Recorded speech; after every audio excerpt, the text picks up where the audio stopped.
found out that the owner wasn't so sure that he wanted to sell the restaurant. Why? Because he liked being the owner of this restaurant. He liked the feeling of control and autonomy that it gave him. He liked the feeling of recognition that it gave him as he went from table to table every night and everyone said, that's the owner of the restaurant. And he wasn't so sure that he wanted to be the employee of a big multinational company. So the acquisitions negotiator said, aha, we've uncovered some unmet needs, some unmet interests. Let's see if we can invent some options. So he went back to the owner and said, well, this would be rather unusual for a multinational company like ours and a single individual to form a joint venture. But what if we form a joint venture so that you won't work for us? You'll be the president of the joint venture. You'll have the autonomy and the control that you want. You'll have the recognition that you want. You'll be the president. And we'll buy 80% of the stock in this company from you. You'll own 20%. You'll be the president. You'll run things. And the longer you stay, the more we'll pay for your 20% of the stock if you want to sell it back to us, because we want to create an incentive for you to stay as long as you can so that we can learn from your management experience and turn this into a successful chain. Well, once the acquisitions negotiator framed the solution that way, the owner agreed. It met his interests. He got a fair price, a generous price. He got the autonomy and recognition that he wanted. That is the power of building the other side of Golden Bridge and of reaching a mutually satisfying agreement through this kind of negotiation.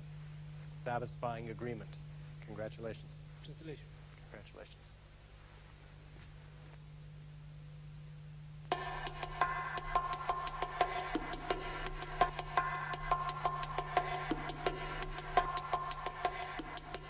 Before concluding, I'd like to leave you with a note about ethics and negotiation.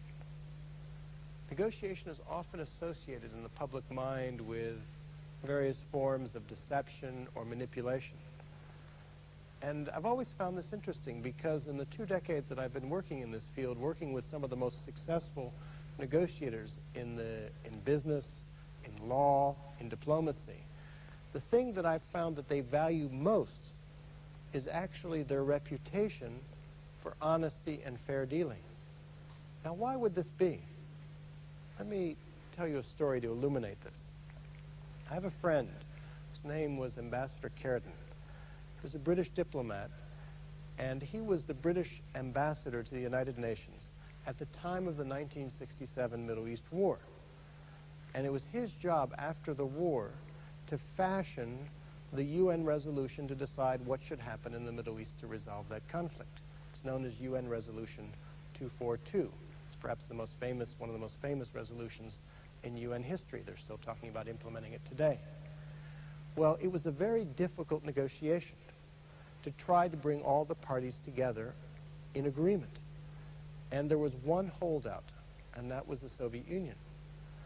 But after 3 weeks of arduous negotiation, Ambassador Carradine decided that he needed to bring this to a vote. There was a lot of pressure from his foreign ministry and from the world generally to bring this to a vote. But it was a risk because the Soviet Union had a veto. 10 minutes before the vote, the Soviet ambassador approached him in the corridor and said, Ambassador Carradine, I'd like to ask you a favor. I would like to ask you to postpone that vote by 2 weeks. And Carradine could see that he had built a very fragile coalition in favor of the amendment, that coalition could easily fragment in 2 weeks. So he had a lot of pressure on him to bring this to a vote, so he said, I'm sorry, Ambassador Kuznetsov, but everyone knows where we stand on this resolution. I think we're going to have to proceed with the vote.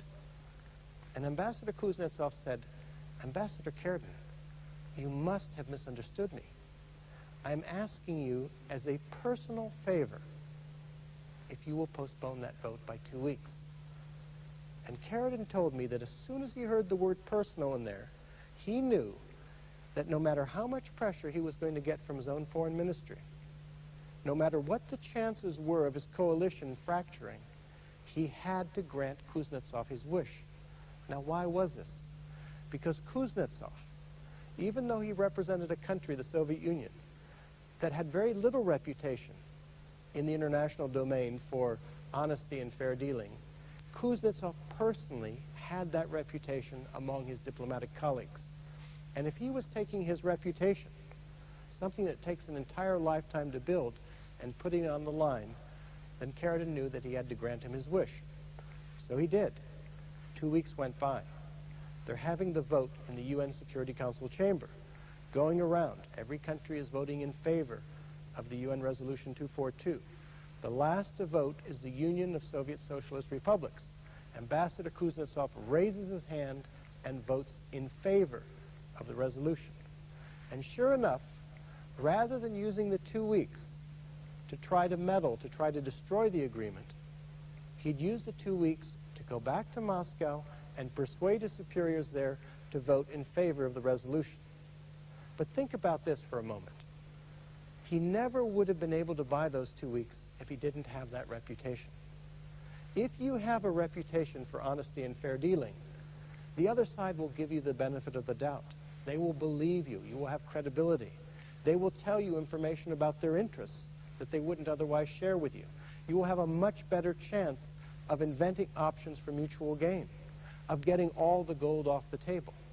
If you don't have that reputation, then people will either refuse to deal with you because you have a reputation for lying or manipulating, or if they are forced to deal with you, they'll deal with you at arm's length. And think about this for a moment. There's no question that through deception or manipulation you can gain a short-term advantage in any negotiation. Once. But think about this. You have thousands of negotiations ahead of you. It would be like a company taking all its capital and spending it on a single transaction, because that's what your reputation is. It's your capital. And that's why I think the most successful negotiators I know, why they value that reputation. That's their most valuable asset. In a negotiation, you have your word. Their most valuable asset is their reputation for honesty and fair dealing. It's not only the right thing to do, it produces the best results. We've talked about 7 principles for negotiating effectively, even in the most difficult situations. I'd like to leave you with one lesson that unites all 7 principles, and that's the lesson of becoming a reflective negotiator. Think about this for a moment. We say we negotiate, most of us, 50% of our time. If we were swimming 50% of our time, we would probably be in the Olympics. And the question is, as good as we might be at the art of negotiation, why aren't we all in the negotiation Olympics? I think the answer to that question is that when we swim, we always have part of our attention focused on the process of swimming, on our strokes, on our technique, so that we're continually improving the way in which we swim. When we negotiate, however, we have almost all of our attention focused not on the process, but on the outcome, on the dollars and cents, on the terms and conditions, on the substance of the agreement. And if we can learn to spend a little bit of our time and attention on the process of going to the balcony, of stepping to the other person's side, of focusing on interests and inventing options and using criteria, of developing a good alternative and building them a golden bridge.